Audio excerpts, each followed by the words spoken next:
Hello, hello, hello, Eurovision fam. I cannot believe it. I'm back home. I'm back here in the States. And you know what? Some people, they don't like it. But tough, we're going to do it one more time for 2022. Rip. Hey. Hey, what, Eurovision 2022. I got a new video. Alesia Michelle, I'm ready to go. Eurovision fam, are you ready for the show? Hello, folks. Thank you so much for joining this live stream and debrief of Eurovision 2022. We're not going to be live for very long because there are going to be people who want to watch this on the replay. And if you're one of these people watching it on the replay and you're not subscribed to my channel and you love the Eurovision Song Contest, what are you waiting for? This is your opportunity. Please like this video. Please consider subscribing. I'm here. I'm talking about Eurovision content all day, every day. Yeah, all the time. But, we're going to go on hiatus because the year has come to a close. It's come to a close, and we got to talk about it, okay? We got to talk about it. All right, let me hop into these comments. Hello from Copenhagen. Hola. Hello. Oh, my goodness, and it's actually quite a few people watching. Hello, NYC in the building. You missed me already. I was bathing you in content last week. Just a week ago. It's so crazy. Hello from Belgrade. Oh my goodness. Yeah, hello from Greece. All right. We're going to break this down and we're going to kick it off. We're going to kick it off and start talking about our host. Let's talk about our host. I'm going to tell you from my perspective, I don't think that this was like the worst hosting team we've had. I think, 2017 was a little bit like, it was like all the jokes were like, even though I don't hate the 2017 judges, I think as much as the internet did. I think 2015 was really stunted. There felt like there was no chemistry at all. I don't think that we had this scenario with Mika, Laura, and Alessandro. I think that through the week we saw their chemistry build, which was really good and nice to see because honestly, like watching that first run through of them all together, it was kind of like, do y'all like each other? Like for real. I was like, are they beefing? Like, is somebody mad that someone else is here? Because, like, on the first rehearsal, which is a rehearsal, I'll tell you this. I might have to slide my resume to the EBU because I feel like there's no one on staff who yells. And I feel like they need someone on staff who yells.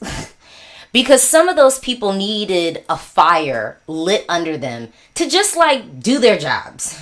We'll talk about that a little bit later. But when it came to the hosting, I would say Alessandro I thought was great. I thought Laura was great. It was really nice to see her. Let's see. I liked Mika and Laura, and finally a host with a smooth accent. Mika showing love for Serbia was nice. It was so cute in the final how you could see that Alessandro and Mika were worried for Laura.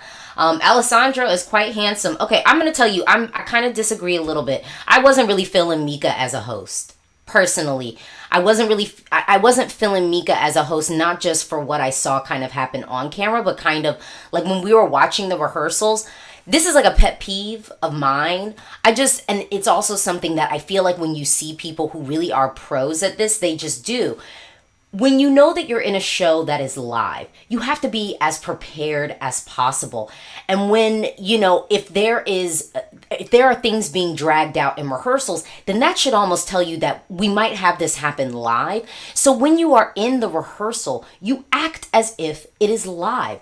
But doing rehearsals where you're walking around and saying and blah, blah, blah, blah, blah, blah. And when I go over here, I say this and blah, blah, blah, blah, blah. That was driving me insane. Because if I were one of the showrunners, if I were one of the producers, I would be like, can you act like this is real? Like we have to do this tomorrow. Like this is going to be live internationally tomorrow, low-key live tonight for people and juries. And you're going through the rehearsal saying blah, blah, blah, blah, blah. I really was I just found that to be really it felt, to me, it felt slightly unprofessional, and then also just like, we're not really going to be prepared. And then we saw in the final when he was kind of walking around in the green room, flubbing countries and stuff like that. Well, maybe if you were rehearsing as if it was a real show, you wouldn't be here, kind of fumbling over your words. But that's me. I really liked Laura Pausini. I just thought she was great. She kind of came into the space and I felt like was always acting as if she was on camera because she was on camera. There was no stunting with that. So I loved that. I will say though, I liked Alessandro. He definitely was the pro presenter in the body of things, but Laura was great. So yeah, and yeah, remember Holland instead of Poland. I mean, it was just like, it was like the reason why you're messing this up was because you really didn't show up to rehearsals doing what you were actually supposed to do, which is acting like it's a real show. Like, when you are host, that is what you have to do. And I will just say, of note, of all of my times covering Eurovision, I've never seen rehearsals like this. Again, I was literally, at one point we were in the arena, I think watching semifinal 2 rehearsal, and I think some people published this, but like, it was a rehearsal where they were like over by like 100+ minutes. Like, it was just, nothing was working out. People had to like perform again. And if I were on the team, it just was obvious to me that nobody was a yeller. And someone needed to be a yeller. So if you need to hire someone to like get into people, because clearly people needed to be got into. Yeah, and someone said basically they could have done it without Mika. I kind of agree. Like, we could have just had Mika for like an interval act. Real talk. We didn't necessarily need his presence. And I have said this in years before. I don't think we need 3 hosts. I don't think we need it. I think if you've got 2 competent people, give it to the 2 competent people and move on. Period. Okay, we're going to move on from the host, which again, and I will say overall the hosting was fine. It wasn't the worst, but I think we could have dropped one of our hosts. All right. Let's talk about the overall show production. Eurovision 2022. Overall, I think that it was an interesting show. I actually think that the running order in all of the semis and eventually the final kept the show really dynamic and interesting. The way that we actually balanced the songs, and I know some people, there were some concerns before, and I think I was sort of in the camp where I was like, I think it's okay. It doesn't feel like this like running order that's like, oh, wham, bam, like on surface value. But then I think experiencing it, the run of the shows were great. I think the interval act with Lauda was great. I loved in the first semifinal that dance interval with the dance music. I really, really liked that. Mika's interval act, take it or leave it. It was cool to have like an established artist, sort of performing. But I mean, we already had Lauda, so I didn't need anybody else. I think some people were a little bit like not feeling the Måneskin one, but I think that's hard when I think that I feel like the production team just put together what the production was. I don't think that they were necessarily working with the artist, so I think maybe that was what we were sensing with it. But yeah, like overall, I just felt like when it came to the music and the entries, they were showcased as well as could be. Now, let's move on. Let's move on. Okay. The camera angles were never really completely right, but I realize now that I think that that's just going to be my hill that I'll die on, and I'll just be the picky person with camera angles. But I think what was the shameful aspects of the camera angles were, we have all of these rehearsals. It's sort of one of these things where you're like, you have a year to prepare for this. In theory, you've got a year to prepare for this. And to have, cameramen in the background, running off stage and having delegations still not getting the staging packages that they had submitted, I think is really unfortunate. I think it's really unfortunate, and I feel bad for any team that sort of felt like, due to the maybe too casual complacent attitude behind stage. Maybe there was this attitude of kind of like, it'll work out in the end. Well, with love, I don't think that we can truly say this year that it just worked out in the end, with just some of the glaring flaws. The amount of pad that we as viewers had to be subjected to in between entries sometimes was criminal, and the fact that there was so much pad and not a ton of green room interviewing, it should never ever happen again. Like, I just want to say that, like, as a Eurovision fan, person who just likes to watch television and consume media, someone who just wants to see these artists showcase, we had so much padding in between entries, between the claps and applauses, and then, each artist giving little mini speeches at the end. Child, no. That space should have been filled with the green room. And there were not enough green room interviews for my liking. Period. So someone's saying pad. What is padding? Padding is like, we don't have our shit together on stage, so now we're just padding in between things that aren't necessarily scripted. So these long camera shots of the audience clapping, even some where it was like the audience is now done clapping, but we're still sweeping over them. Oh, so now we're throwing it to the green room where it's just the host talking. Host, you have your opportunity to speak when you are on the stage.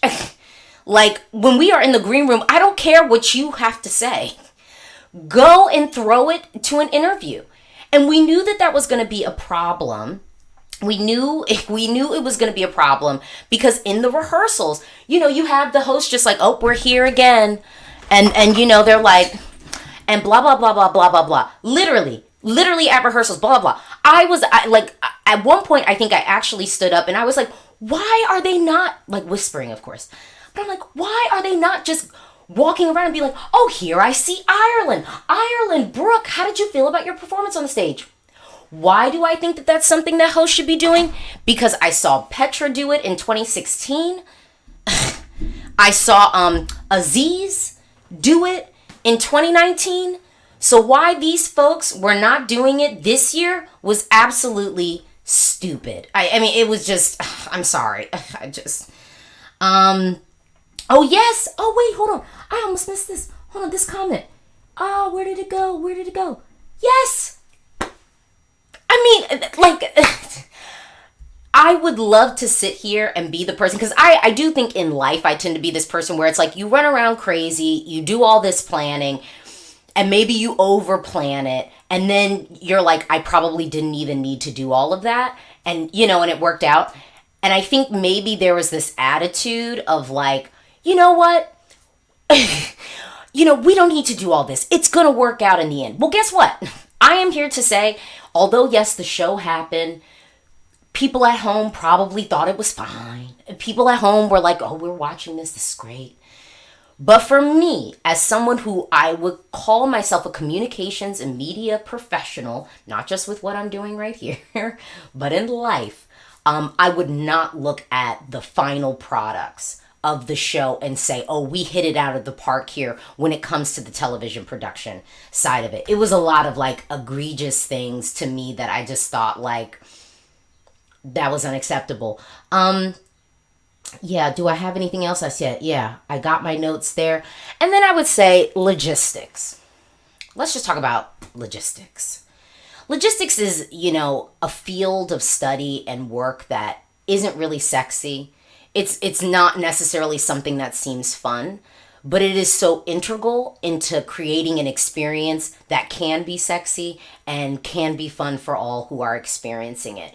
And overall, when it came down to the logistics of the production, and I'm not just saying this as press, but I think even for delegation, I've heard some delegations say it, for artists, and even for some of the EBU staff, the logistics of the overall setup of things was not ideal. And I don't know if people just didn't care or they hired other folks and were like, we're hiring you, so you deal with it. But the amount of institutional knowledge that the EBU possesses and all of these delegations. I mean, Eurovision, this was the 66th year.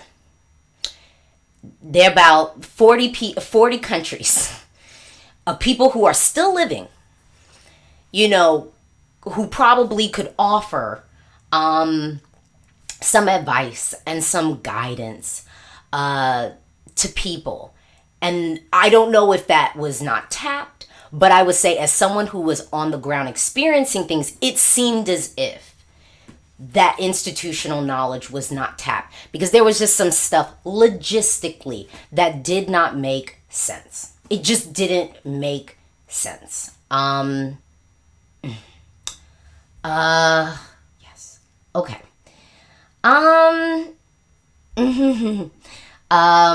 Yeah. We'll go with that. Hey, girl. We'll just go with that. So that was our overall show production. Next up, let's talk about the stage. Okay, because y'all had a whole bunch to say about the stage.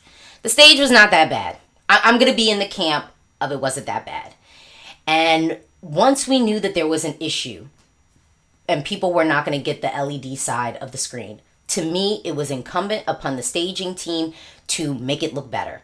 Like, once you now know that there is an issue, it's now no longer Rye's fault. It's your fault if it looked bad. And that is the stance that I'm taking, because you have, like, sure, it was messed up. Maybe you should have been notified sooner. But once you were notified and you had a chance to adjust, it was incumbent upon the staging teams to adjust. Some staging teams adjusted, some did not. And we can tell. So I don't think that the stage was that bad. But now I will say this. I will say this. In the future, we know that people want to use LEDs. We know that in a lot of these national selections, people want to use LEDs. So there should always be an option to have people just have an LED background in the future. That should be the primary thing. Unless we have a situation like Lisbon where they're like, we're not doing it. Which, to be honest, I actually thought the performances looked great in Lisbon. I thought the stage looked good, and I thought everything worked out because we're all kind of on the same playing field. But in the future, we know people have this because they have national selections, you know. Yeah. So that's what I'm going to say on the stage. It wasn't that bad. And some of the foolishness that was going on online about the stage, I was like, look, if you want to, let's be constructive about it. Let's just be constructive about it. Okay, notable numbers. Let's talk about some of the notable things. Okay. So Greece did win the jury in the semi. Yay! Yay! I was happy about that. Because in my mind, I was like, yeah, like this should happen. Yeah, so let's say that. Another notable, the televote did have Ronella qualifying. Yay, televote. Okay. The televote had Cyprus qualifying. Now, them notes were not right, so we didn't need her to advance, but I liked the song. So that was notable. The jury did not have Romania qualifying, but they did have North Macedonia in. How notable. North Macedonia was our most underrated song, according to Twitter, if you remember in that video. I will also say, too, I don't know if this is notable, but the juries really were loving the ballads, and they liked the clusters of ballads. And I think, we ended the year in the top 10 with, Sweden, Portugal, Italy, Greece, Netherlands, Australia, and Azerbaijan. All in the top 10. Yeah, all in the top 10. So to me, I think this idea that maybe this splitting of the vote and sort of this idea of like, oh, maybe the juries will just pick one thing to advance. Yeah. So yeah, when we looked at the jury, and I wasn't saying the overall top 10, but in the jury's top 10, we had, 7 out of 10? Yes, 7 out of 10 ballads. Another notable number, I predicted 9 out of 10 for semifinal 2 qualifying. Yay me. Go me. And then because I didn't think Switzerland would make it. I thought that we would have to lose a ballad, and I thought Switzerland would be the ballad that we would lose. But then Sasha put her foot in that staging, put her whole foot in it. So really that win, it wasn't really about Marius. It was about Sasha Jean-Baptiste. Jokes. And then I would say, and then I would also say, I think in semifinal 2, I had 8 out of 10, but my fence was Belgium and Romania, and so we knocked off Cyprus, and then what was the other one that I had qualifying that didn't make it? That I had qualifying, I can't remember. Whatever. Yeah. So someone said, Alesia, walking into the final, did you kind of suspect Greece wasn't... Walking into Italy, walking into my flight in DC. So let me just say this. By the time I got on my plane, I knew that Ukraine was winning. I don't know if folks saw my videos like before I left.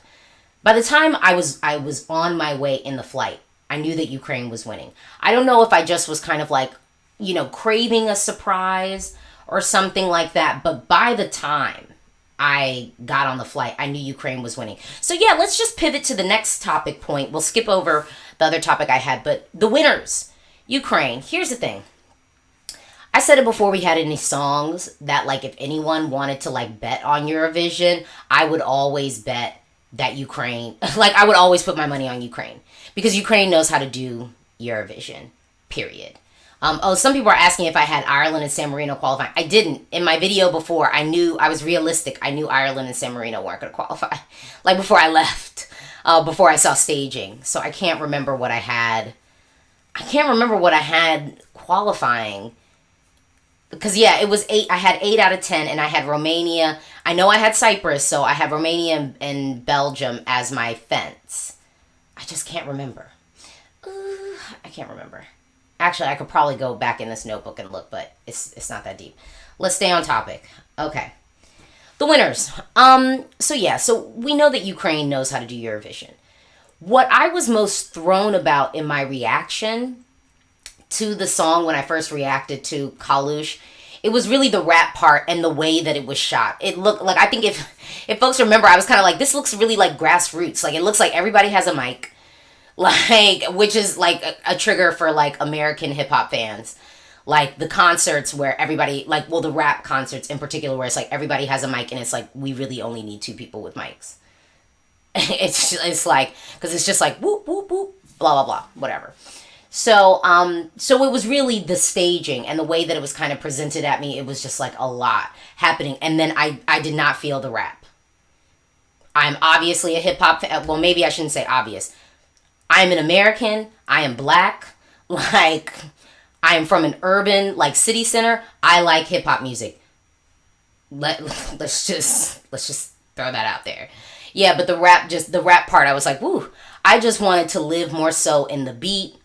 I was like, I could just vibe to that, this whole thing. I don't need like a rap in here. I just want that. So that was my initial reaction.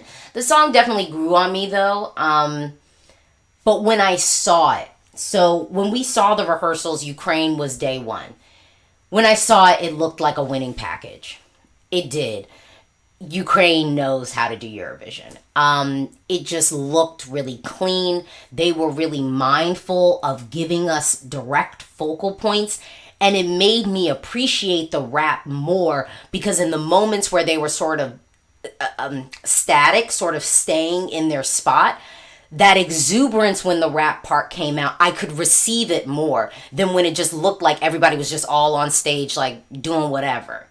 So I will say that at least I think for the people who are, I think that there's a couple of things. One, I think some of the dismay around Ukraine winning isn't because people are shouting politics. I'm just going to say that. Yes, there is so we should start off. Yes, there are some people who are going to look at Ukraine winning and just say this is politics. There's going to be a faction of people who say that. I will say that that faction of people was probably talking about Eurovision being all about politics before. It's the same folks. I don't think it's converted over new people like, oh, I thought that this wasn't about politics and now I see. Like, I don't think it's converted. It's the same people who talk about Eurovision being all about politics anyway. So there's that.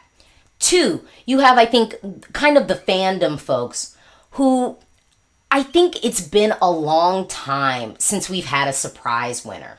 And by a surprise winner, I mean the thing that was number 1 in the betting odds to win didn't win.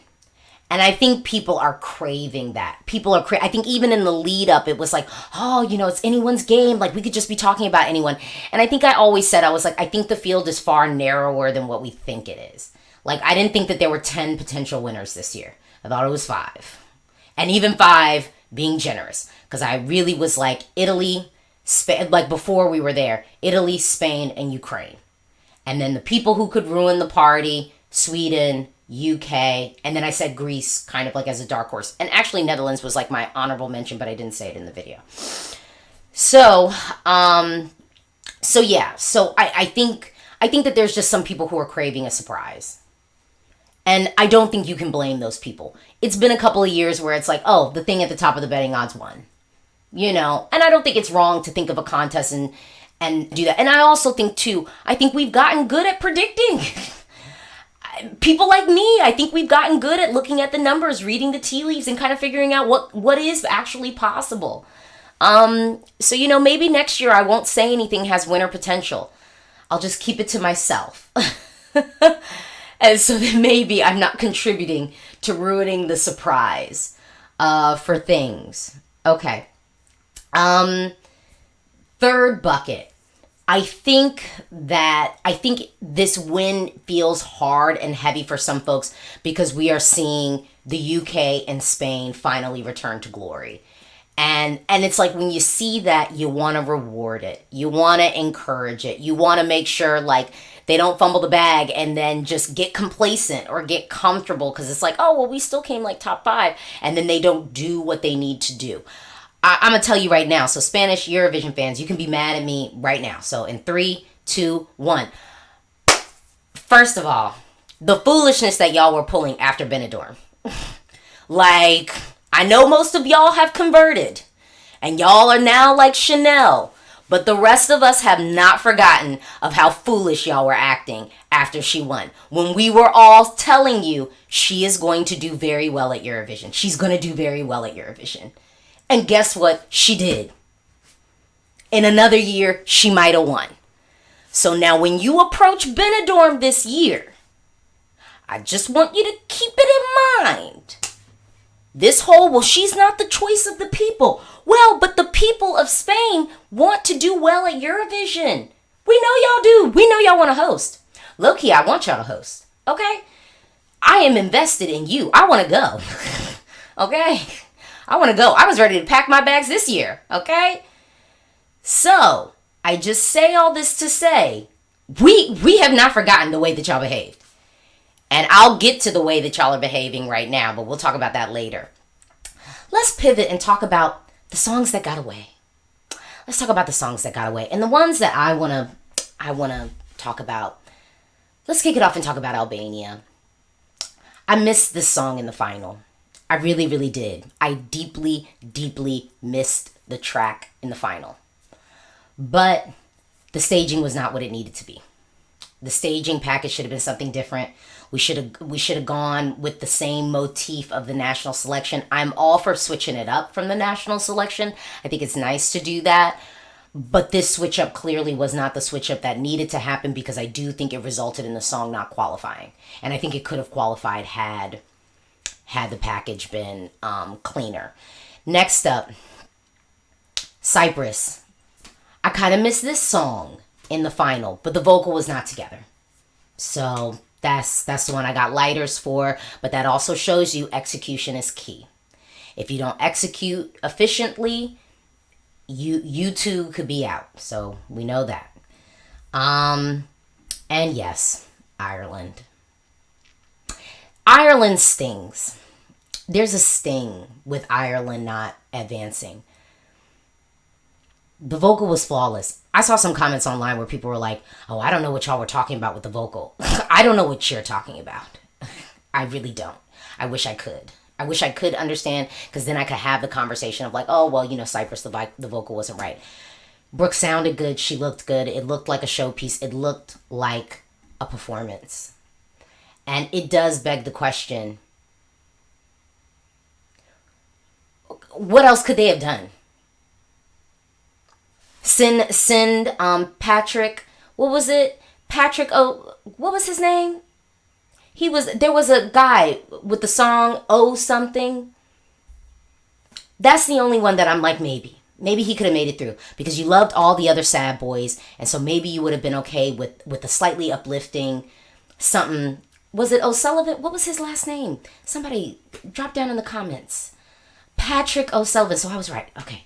Patrick O'Sullivan. Maybe we should have sent that song. Maybe.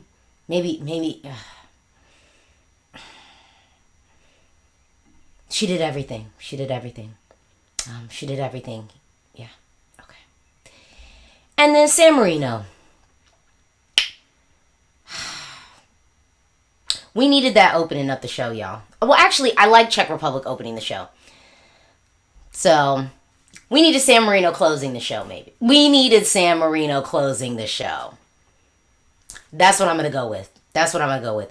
Yeah, y'all. We needed it in the final. I don't care. But I was in the deep delusion. To me, that was my delusional entry this year. I owned it. I knew that it was my delusional entry this year. And, yeah. Okay. So then next up. All right. We're going to talk about our other winners this year. Our other winners. The UK and Spain returning to glory. And I hope that they stay there. I really was happy to see this. It was actually nice. And real talk, even though Germany was definitely pulling up the back of it, I don't think the song was bad. We just knew it wasn't going to do anything at Eurovision. You know what I'm saying? Like, we have to be realistic. We knew it wasn't going to do anything at Eurovision. But I don't think it was bad. And I thought the staging was actually really good. It was one of my favorite staging sets from this year. It was nice to see a big five kind of, I don't want to say, not earning their spot, but being worthy of their spot being direct in the final. I agree with that. Native language won again. So all y'all countries, because really, semifinal 2, all we had was Serbia giving us native language. Why y'all keep dabbling and doing in English, when really we had some songs directly hurt by being in English? Montenegro, you probably had a shot if the song went in English. For real. Low-key Finland might have finished higher if the song was in Finnish. Come on now. Native language. We've had 2 years in a row where native language got people through. Y'all thought Lithuania and Iceland weren't going to qualify. I wanted them to. Everybody knows that. I kind of needed them to. I was ready to fight. But songs that some people were like, oh, maybe. But I think that native language put them over the edge. It's Eurovision. It's what we come for. All right. Risk. Now I'm going to say Risk. And we talk about Breton. Yes. France. Giving us something. Now France was pulling up the back. I wouldn't be too sad for France, because low-key, we kind of all told y'all. It wasn't going to do as well as everyone thought it was, because y'all kept trying to tell us, oh, but go away. Go away was not what France was doing this year. Y'all think it was. Okay. But I do think it wasn't because of the native language. I think the running order wasn't great for France, and I think the staging was a little bit too dark. I would have staged it a little bit differently. People forget that with Goe, we were bathed in light. We were bathed in light during that performance. It wasn't dark. And I think sometimes people were... but again, everyone in the semis, native language won. And people taking risk. And risk being rewarded. That was probably, I think the thing that made me so happy this year. And some people say, maybe France didn't get rewarded. But here's the thing. We knew there was nothing in France's national selection that was going to take them to the top. We all talked about that when the national selection came out. We talked about that. Like, that it was like, well, none of these is like winner potential or anything like that. But, you know, but I still think it's worth it to take the risk. Serbia, risk rewarded. Thank God. Like, I really hope that this encourages more artists like that to come to the Eurovision stage. I mean, that was great. Yeah. Yeah. Yeah. And this part. Yeah, France needed a reset year. Who else was it? Oh yeah, Loki, Switzerland. Switzerland needed a reset, and so did Bulgaria. We talked about this before, y'all. We talked. Okay, now this. Let me look at this. I don't know about top 10. Not this year, but so I think would have been top 15. I don't think it would have been 20 something. I actually, I feel that hard. Low key, if the vocals were all together for SOA, and I worry about it because it's young performers, you know how I feel about young performers. Makes me a little bit nervous. Makes my heart beat a little bit fast. Yeah, SOA, them being young performers would have made me nervous, but, you know, with the vocals. I could have seen top 10, but I think realistic, top 15 for sure. Okay. Okay. And yes. Conan we had to have someone fall so that someone could grab the torch and carry it over. And I'm cool with it being Constracta. Okay. Now let's go on. Let's talk about the mess. I know y'all came here to talk about the mess. Where do we want to start? Okay. Let's figure out where we want to start with the mess. Okay. Let's just kick it off and talk about them juries. Here's the thing. I don't know if it matters that much because ultimately Ukraine still would have won. Controversial opinion. I don't think it matters that much because we would still have the winners that we have. Ultimately, that's the key. I think, too, we have to recognize that this is clearly not the first time that this has been done. We all know this. We're grown-ups. We know that this is not the first time that juries have probably swapped and said, oh, well, if you get me, I'll get you, blah, blah, blah, blah, blah. But I will say this. I want them gone. I just think, oh, hold on, wait. They're messy. They've been doing it a lot. The fact that we had an entry qualify with no televote points is low-key weird. It's just weird. And I think they've been messy. They've been messy for a while. So, I think at some point, wasn't there some claims that they were even talking about, oh, well, we'll leave. Bye. Goodbye. Bye. Bye. Bye. Like, bye. Leave. Leave. We don't need it. We don't need it. We don't need the mess. We don't need this type of narrative coming out of the song contest. And for all the people who are like, what the EBU shouldn't have done what they did, stop it. Stop. Stop. Stop. Like, no. We cannot have this. We cannot have this. Now, is there a system where this has been going on for years and people have gotten comfortable? Sure. Well, there's a new sheriff in town, I guess. and we need to clean up shop because it's just foolish. You know what you're supposed to do. Just come up with the points that you want to come up with. Don't talk to people. And like, as a American third party, not involved, I don't know how you want to reform it, but clearly something has to be done. And good thing we have these aggregate scores and stuff like that, and whatever tech doodads and things. Yeah. It's just get rid of it. Just get rid of them. And honestly, if you're on a jury and you're like, oh, doop, what were my points, blah, blah, blah. Is anything really happening to you? Like, you're not getting arrested. You're not getting fined. You don't have to pay no money. So just be quiet. Like, and let the people in charge do their jobs. Yeah. Okay. What is this? Okay.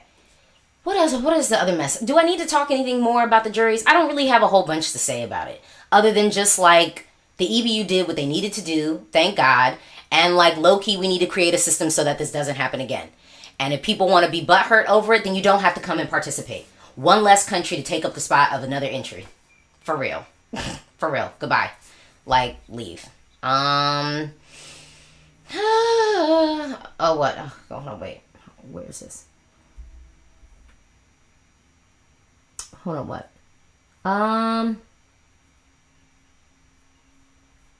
Yeah, I don't know. Okay.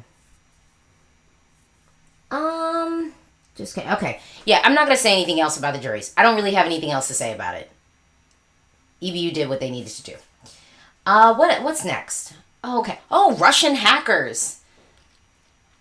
Russian hackers trying to hack the EBU. That's so crazy. It's like we want to get elections and we want to get the Eurovision Song Contest. But apparently it didn't work. They tried, but it didn't work. So I don't know. The EBU needs to talk to the U.S. government and figure out how we can stop the hack. Oh, I want to talk about this. Every publication or even Instagram account that posted that whole thing about Israel being disqualified, y'all are weirdos to me. Because Israel was clearly not disqualified, and we're just out here. It's like, oh, well, because they said it and it was like misinterpreted. Come on, are we not fact checking at all? Like, are we not using like common sense? We just like take what's like regurgitated to us in words and not like thinking deeply about it before we like put things out in the world. Yeah, I thought that was weird. I thought that was like weirdo stuff. Okay. What else we have? The next thing. Oh, okay. Yeah, let's talk about yeah, it was it was like mistranslated. And that is why I'm wondering why any publication felt the need, fan site, Instagram account, felt the need to even just repeat it and say, like, we're looking into this. What are you looking into? Israel was not disqualified. It didn't happen. Like, I just think there was like a level of comments. Like, when I first saw that, I was like, what? Like, no. And it's just, you move on. You move on. Okay.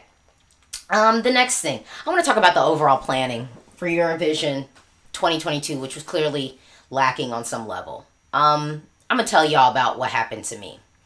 So for the whole, for 4 days straight. Well, I don't know. Maybe I should start at the beginning. I'm like, should I start at the beginning? My opinion of the performers. If you want to know my opinion of the performers, I did like whole live streams reacting to all the rehearsals. Everybody was great. All the performers were amazing. Like, unless you had a bum note that I would call, then I had to call you out on your bum note. Oh, the postcards. No, I didn't like them. Yeah. And I'm not even one of those people that like talks about the stage or the postcards. But honestly, this made me like, maybe we should talk about the postcards. Because I always saw the postcards as like this thing where they can kind of try a new bit of technology. Drones are not a new bit of technology, and having like a clip art image or video projected over a national thing, I thought was like, oh, this is it? It looked dated. But yeah, no. Yeah, we're going to talk about the planning. And I see, yeah. Let's talk about, okay, we could talk about Eurovillage. Knowing that the ticket debacle was what it was, I think it wouldn't have been crazy to think that there would be a lot of people in town that wouldn't have tickets to the show. That maybe it would almost even make sense to have two Eurovillages or find two parks that were close by to each other so that if one was full, people could go to the other one. I don't think that would have been a crazy thing to think of. And I talked about this earlier. Logistics are not sexy. It's not work that a lot of people like to do. But I offer myself as tribute as someone who could think about logistics when it comes to Eurovision planning. I have planned presidential forums, here in the States, literally like through my work.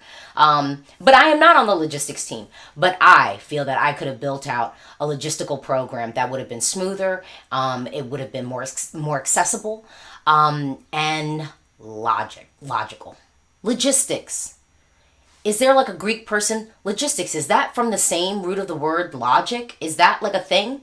Because, when you are doing logistics for stuff, you have to be logical. You have to do things that make sense. And there was a lot of stuff that didn't really make sense.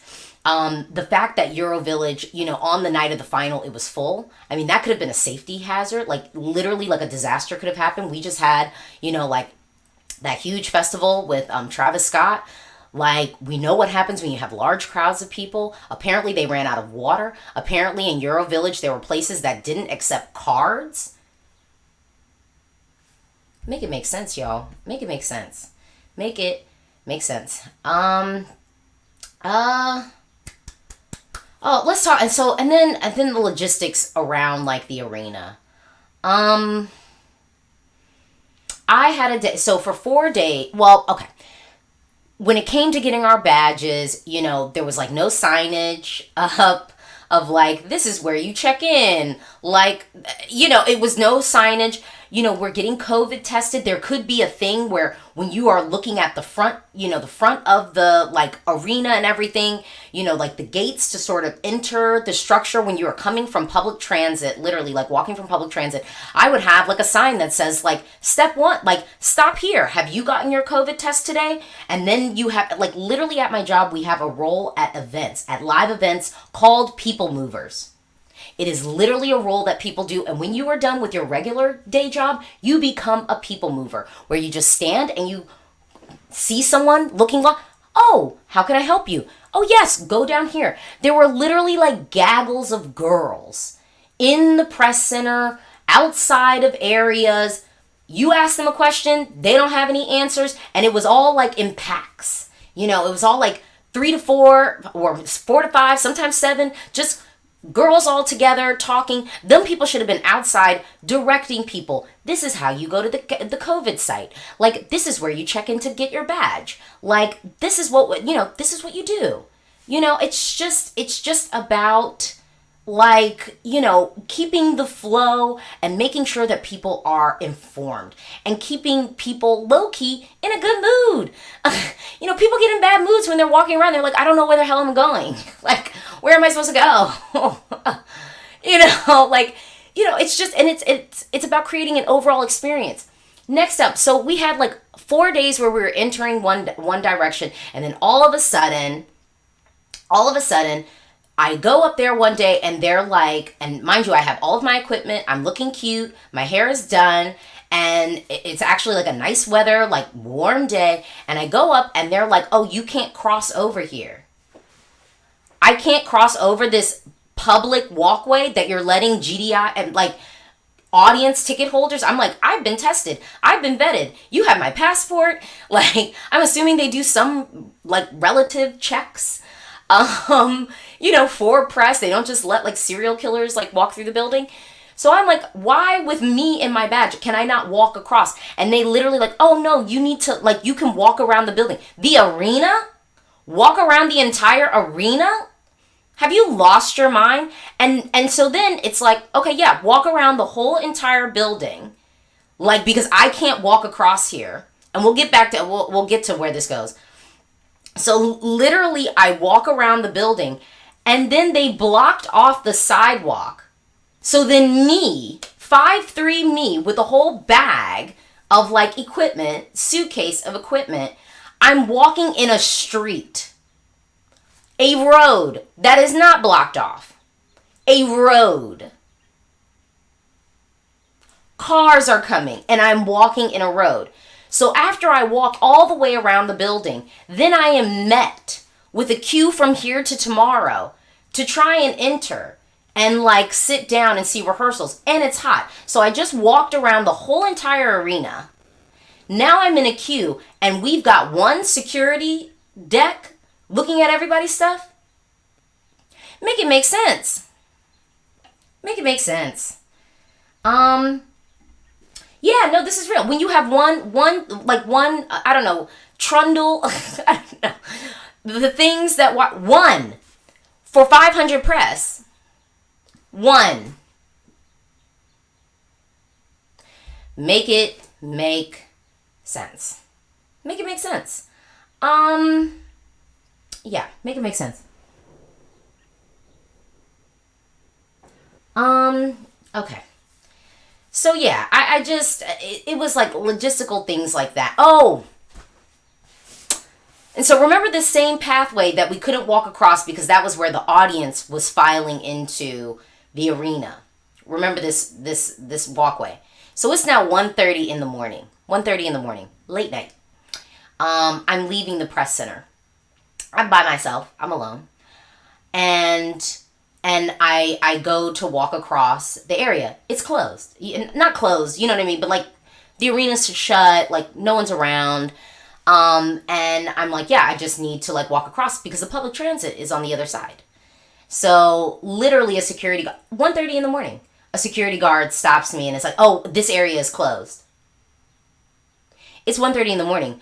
Like, I'm a woman. I am literally by myself. You want me to walk around the whole entire arena?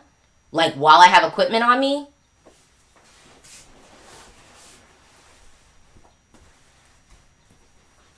Make it make sense. Make it make sense. For the record, I did not listen to him and I kept walking. For the record, I just kept walking because I was like, this is actually stupid. Yeah. Okay. Yeah, so that, I just, oh, and then I guess I never really, spoke on sort of the press access fan media thing. Um, but, you know, I think it's really unfortunate when any institution has to remind people how to behave on the internet. I think it's really shameful. And I think that we have been, and this will be kind of what I close on. I think it's been a long time coming that people clearly don't know how to behave online. I think this hiding behind, you know, pictures of artists and not actually being your real self on the internet is emboldening. I don't know if that's even a word, but it has emboldened people just to be rude, to be cruel, to be nasty, and honestly just to look for mess when there isn't mess.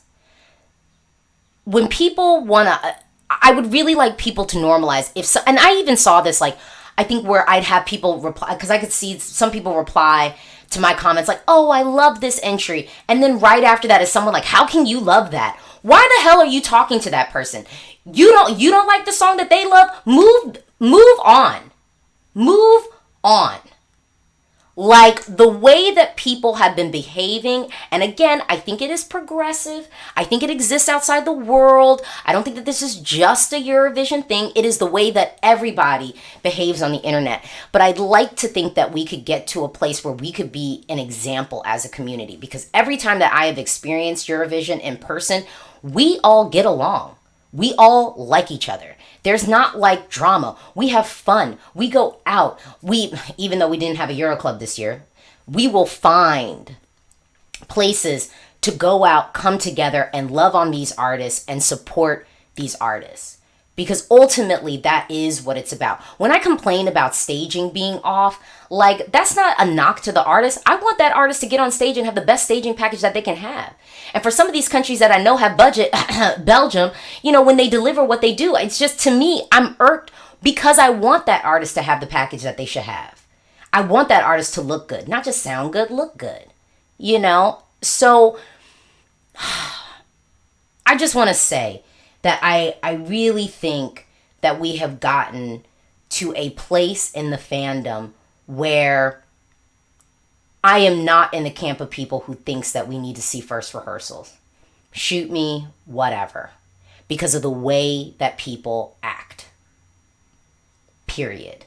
I don't think anyone should see first rehearsals. And I'm actually getting to a place where I actually think maybe we don't see rehearsals at all. Maybe we just see the run of the show. Like, we kick off with the opening ceremony. You get to talk to your artist. And I actually say this too because I think some people were freaked out because they're like, oh, but this is going to limit our access to the artists. For the bulk of fan media who is based in Europe, you have all the pre-parties to go to. I can't fly to Europe 5-6 times a year to go to every pre-party, to go to national selections and Eurovision, you know, and Eurovision on top of it. You can interview the artist. You know, you, like, some of these folks based in Europe, you have the privilege of being able just to go to a pre-party and interview the artist. The EBU is not limiting you from doing that. You could still do that. We have Zoom. maybe some of the press people that manage these artists need to get a little bit more organized when it comes to setting up interviews ahead of time. I mean, we have Zoom, we have StreamYard, which we're on right now. Utilize these tools that we have to be able to promote the artist. We don't have to be in the press room to get our work done. We really don't. It helps. But I would say it helps people like me because I don't have access to pre-parties. I don't have the unlimited funds to go to every single national selection. Like, I don't have that privilege. So I understand where people are coming from as like we've gotten into a habit of having these things. But I think I think there also needs to be an overall realization that the world has changed. The internet has changed. And I just, every time that there was like a leak of, actually someone else just said this, hold on. Yeah. All it was people trashing the stage, trashing the way Ronella looked. I mean, it really is like, and to me, if we nip it in the bud by not having access to first and second rehearsals, and maybe it's just a temporary thing so that everyone can like become a little bit more grateful for the access that we do have and maybe be a little bit more grateful for the performers and a little bit more, I would be fine with we don't get first and second. Now, I think I offer really good advice on a first rehearsal. That it would be nice to give them that advice early when there's time to make a change. And so they won't be able to get that privilege of that advice early enough to change it. But if that limits, if that limits some of the nastiness, and if that brings a little bit more peace of mind to the performers, I am on the side of that. I am on the side of that. And given the behavior of people post Eurovision this year, of some attacking motto, of people, just ripping Ukraine and all of this stuff, you can like the entry that you love. My favorite song didn't win Eurovision 2022. My second favorite song didn't win Eurovision 2022. You don't see me wetting my pants over here, screaming high heavens and tearing people down on the internet. It's not cute. It's childish. And the fact that this is what we have come to is why we don't have first rehearsals and why, honestly, next year we might not have second. Like, it sucks. It sucks. It sucks. It sucks.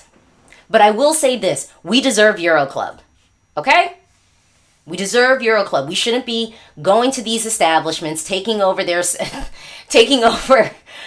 speakers, moving their chairs and tables. We shouldn't have to do that. You should be giving us Euro Club. We should be having a Euro Village that takes cash and credit cards, that should be stocked water and snacks and food.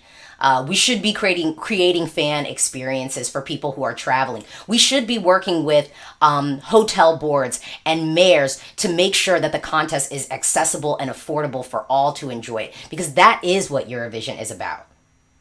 Like, it is about, like, how people experience it tangibly. That is the beauty of Eurovision, is this isn't just some like intangible, fantastical thing. It's not a video game. This is real people involved in all aspects. And I think when we think of logistics and when we think about building community, this could be an example for all. And I think the behavior online this year has only supported the actions that the EBU has taken.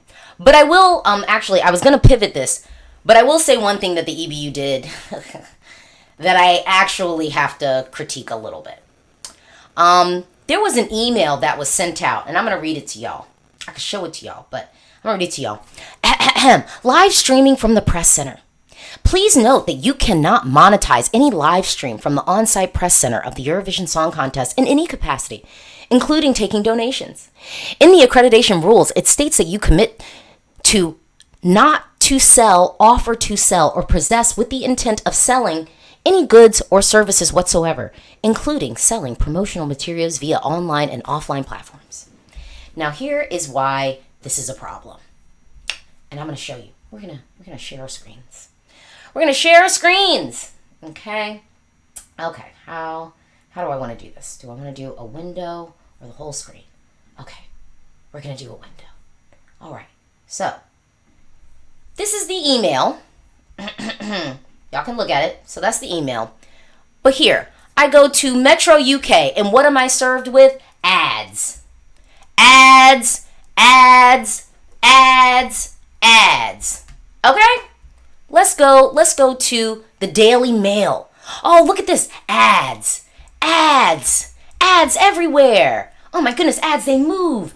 There are ads that talk to you. Oh, wow, look at that.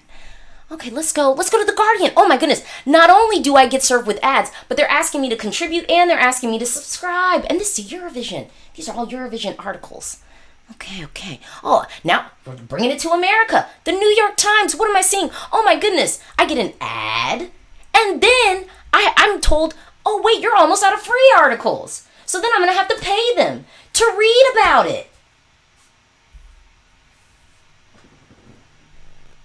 Should I give yeah. So,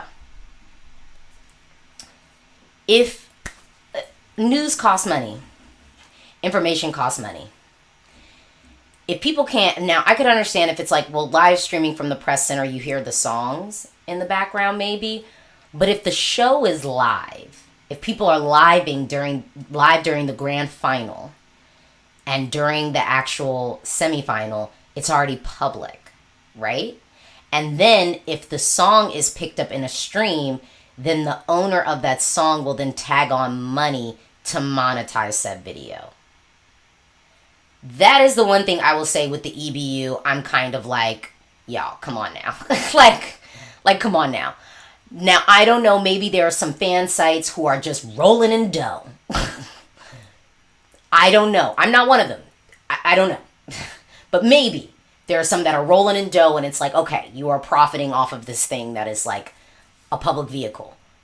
But if Metro UK, the Daily Mail, the Guardian, the New York Times can do it, I don't understand why fan media can't. I think that that's a little bit of a double standard, and that is not a fight or a banner that I would take up if I were. Because low-key, if I were you, I would be clamping down whoever was doing that Euro Fans Cafe. That man made buku dollars. Because there was no real Euro Club. That man made buku dollars. Why don't you shut him down? Euro Fans Cafe. Y'all need to trademark that. So you can shut him down. I'm joking. Okay. But thank y'all so much for watching. I didn't really necessarily want to have this be an hour. But, we had a lot to talk about. Eurovision 2022. Oh, my God. Oh, my God. I have to say, y'all, this was an interesting Eurovision year. Candidly, I don't know if this is my favorite on-the-ground iteration, but a lot of dope things happened for me this year at Eurovision. And for that, I am, eternally grateful. Being featured on, the official YouTube channel. What? I wouldn't even thought that was possible.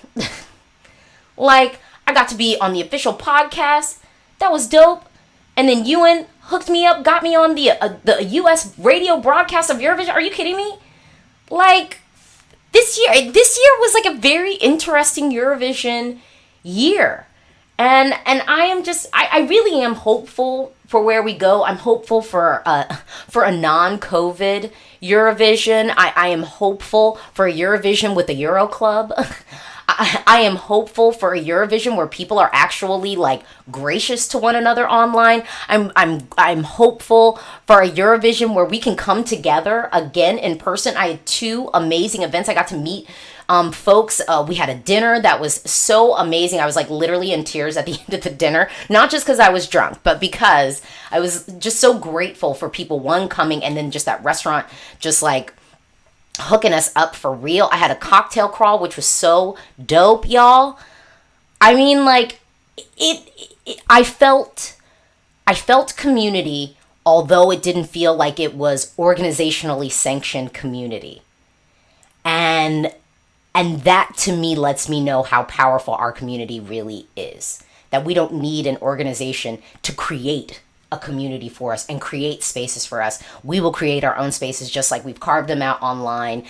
We are doing it in person as well. So thank you all for watching.